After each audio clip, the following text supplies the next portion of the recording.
Now, as the war in Ukraine rages on and Russian forces escalate their attacks, French President Emmanuel Macron has urged Europe to be ready if Russia escalates. Now, in a television interview, Macron said if Russia wins the war in Ukraine, the credibility of Europe will be reduced to zero. Now, while addressing his comments to French opposition leaders, Macron said, "Decision to block support to Ukraine will not choose peace, it will choose defeat."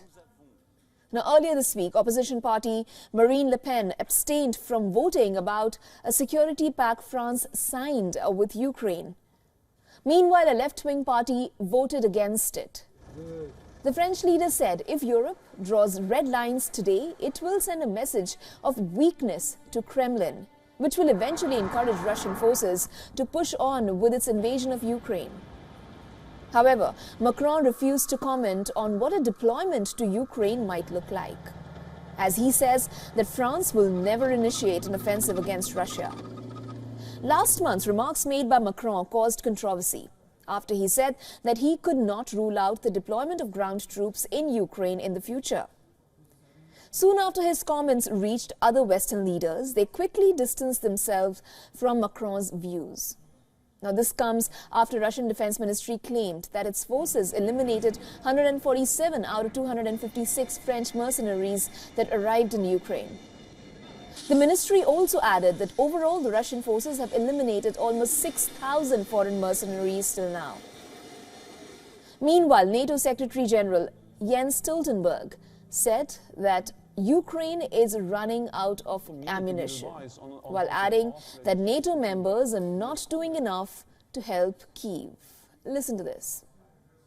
The fact that the Russians are able to outgun the Ukrainians every day, of course, is a huge challenge. It's one of the reasons why the Russians have been able to make some advances on the battlefield over the last weeks and months. And therefore, it is an urgent need for allies to make the decisions necessary to step up, provide more ammunition to Ukraine. Now, Stoltenberg's comments come amid NATO's largest military exercise since the Cold War. Some 90,000 troops from the United States and fellow NATO allied nations are taking part in the Steadfast Defender 2024 drills. The exercise started in late January and is expected to run through May all over Europe. In terms of the environment, the weather is different. The weather patterns, both in terms of water temperatures, in terms of the undersea environment, winds, snow, it is a different environment. And to understand the Arctic, we have to work in the Arctic. And so the ability to have forces here working in the Arctic really increase our overall readiness as a NATO force. For all the latest news, download the WION app and subscribe to our YouTube channel.